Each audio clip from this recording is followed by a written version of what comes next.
Welcome to the 2021 Nautilus Book Awards Author Spotlight Series. I'm your host, Christine Upchurch. Now celebrating 21 years of honoring better books for a better world, Nautilus Book Awards continues to embrace books from a wide spectrum of the publishing industry. Books which radiate hope and wisdom.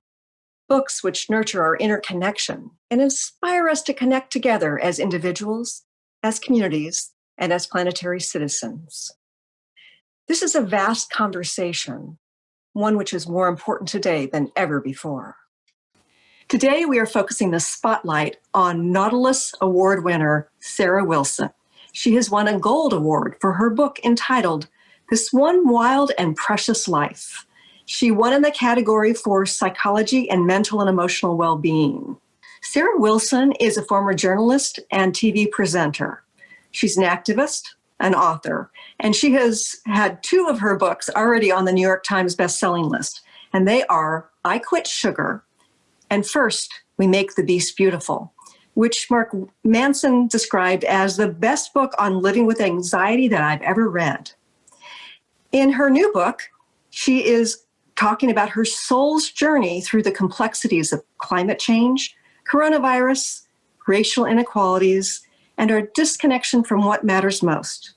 And again, her book is entitled This One Wild and Precious Life. Sarah, congratulations and welcome. Thank you so much, Christine. It's so lovely to be honoured in this way, all the way from Sydney, Australia. Yes, you've got a wee bit of a different accent from me, but I probably sound like I've got an accent to you as well. And you know, it's interesting because you focus on anxiety and navigation through life's complexities. When you were writing this book, in the external world, there were plenty of things to provoke anxiety, such as the COVID lockdowns, the Australian bushfires, Black Lives Matter, some of the Me Too stuff.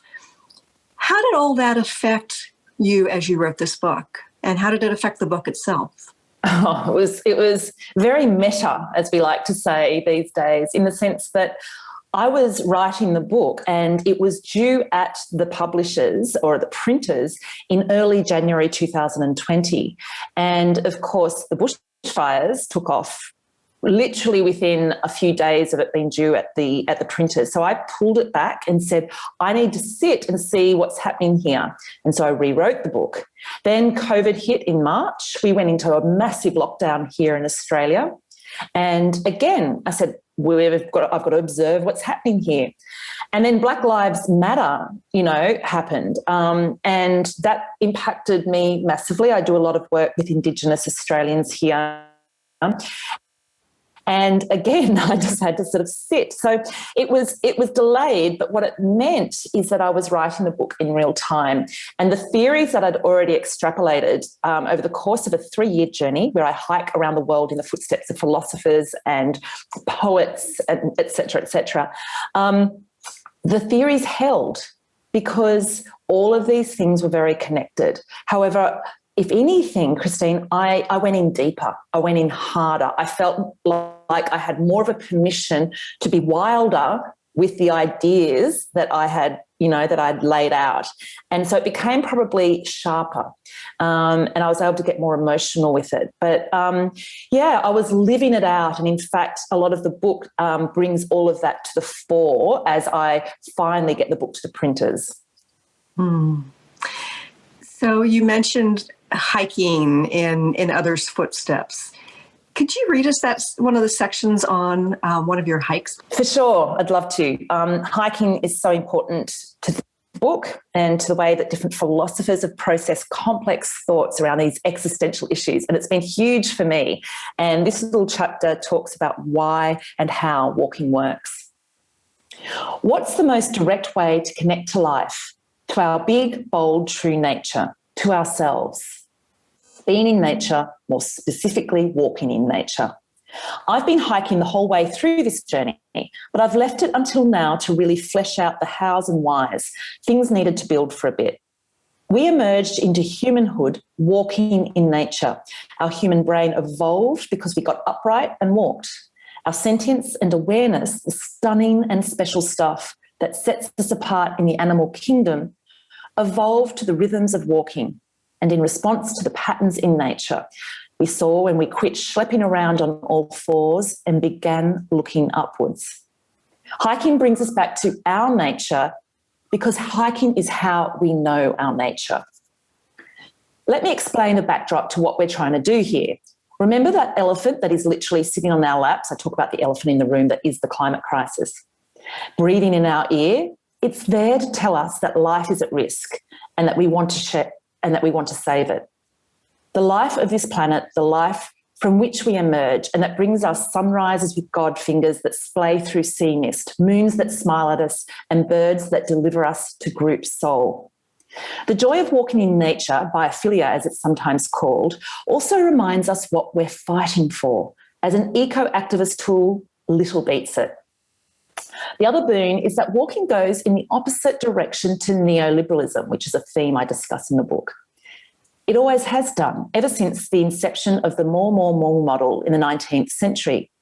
Witness Nietzsche and Heidi in the Swiss Alps, the Wordsworths in the Lake District. In Paris, the intellectual elite took to walking in public paths. In the States, there were the naturalists, Henry David Thoreau, Walt Whitman, and John Muir, who were also vocally anti-capitalist.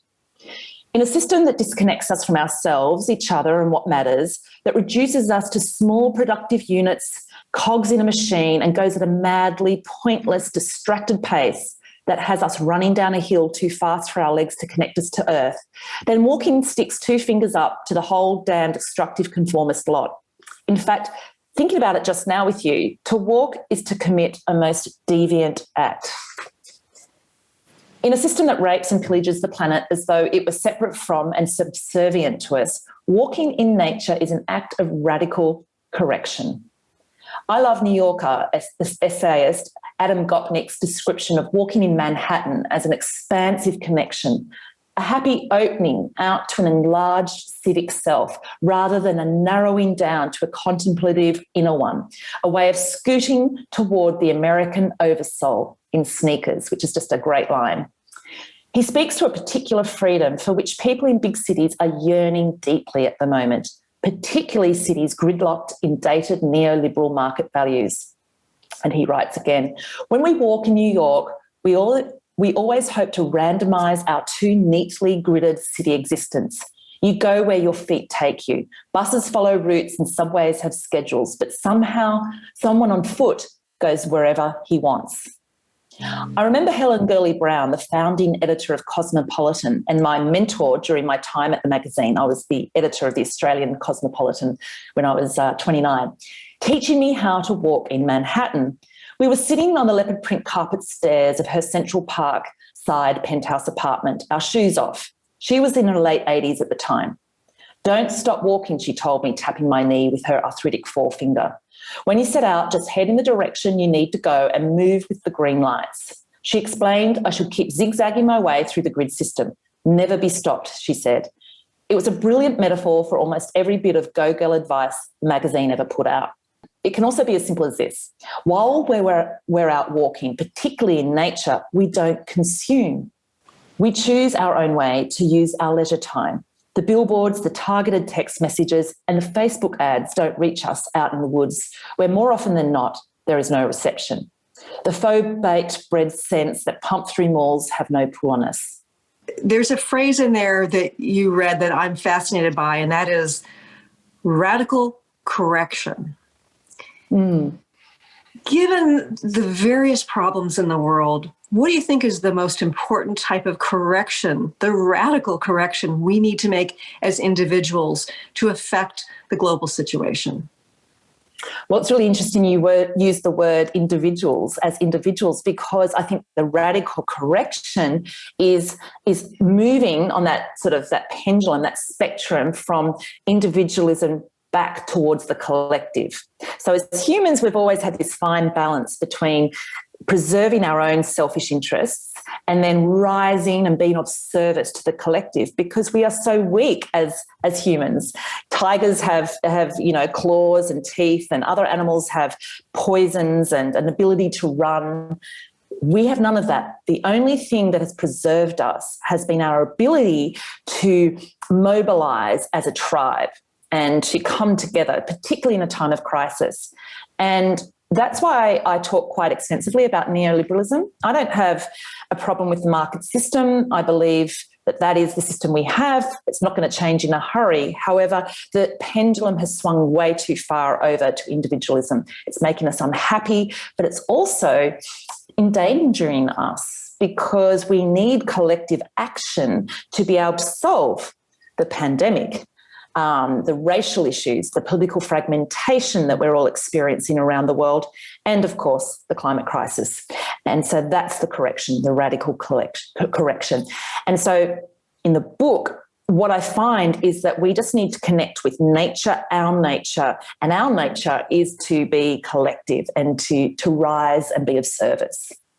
I love that. I love that. So the tribalism that we should be seeking is less about the individual tribes, because we are drawn to have our own tribes, but rather the collective tribe.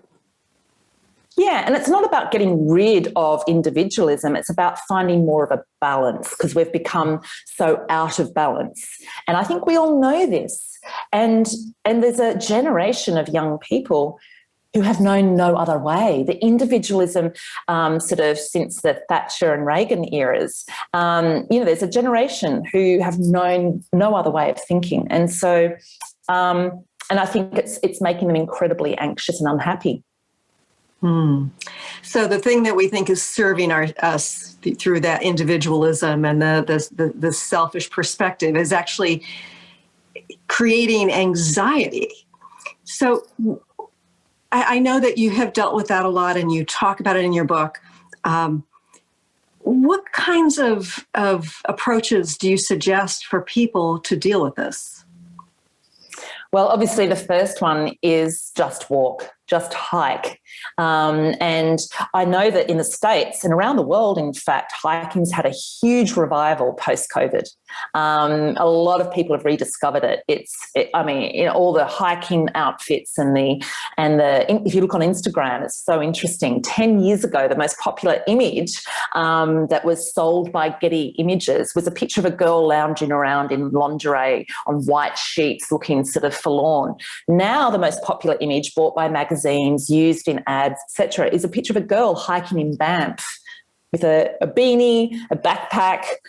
It's the iconic image, right? So there's been a massive shift, and I sort of, in that little bit that I read out, it gives a bit of an indication as to how it works. But I've actually looked at a lot of science that explains why it works. And in Japan and South Korea, it's now hiking in nature is part of their health policy and has been since about 1980, because the studies show it has a massive impact on mental well-being. The other thing that I really recommend, and it's a bit of an odd one, I call it soul nerding. And so it's a type of spirituality, I suppose, or investigation where you literally study matters of the soul. And thankfully, we have a whole legacy as humans of wonderful people who've written books. Generally smart people with good things to say, they go and write about it, They're driven to do that. So I, throughout the book, mention a whole range of beautiful texts and literature that you can tap into that take you straight to it. Now, poetry and classical music in particular do that. And we've always known that to be so, because it's imagery that brings us to that touch point of connectivity and familiarity. And I call it's congruency and attunement. And so poetry is a really wonderful. I never got into poetry. I didn't grow up sort of well educated, but I appreciated it, came to appreciate it a little later in life. And it's a great technique, soul nerding, to come back to what matters to us in sort of an instant. You don't have to work hard at it. I love that. I love that. Do you have a final message for anybody who is facing the anxiety that is coming up because we are living out of balance? Yeah, that's a wonderful question. I would say to care. I think we're a culture that almost feels fearful of caring. I think that it makes us stand out. It makes us look maybe a little highly strung. It makes us outliers. But in times of crisis, we need more people that go out to their edge, which is a phrase I take from Pema Chodron and use throughout the book. We need to go to our edge because that is where life happens and that is where our true nature springs forth. And I invite readers, and that's my mission in this book, is to get people to feel enlivened by that. I talk a lot about the overwhelm that takes us into this acedia, this numb, sort of foggy-headed state, which is what happens when the fight-flight part of the brain shuts down our reasoning part of the brain. And so the invitation and the techniques I outline in the book are all about getting us out of that. And my phrase is, for anyone that's really worried about the climate crisis and everything that's going on, where they look around and go, why isn't anyone doing anything? How have we come to this? My thing is that we've just got to care radically. We've got to get kamikaze with our care. And the wonderful thing is that care begets care. Action begets action.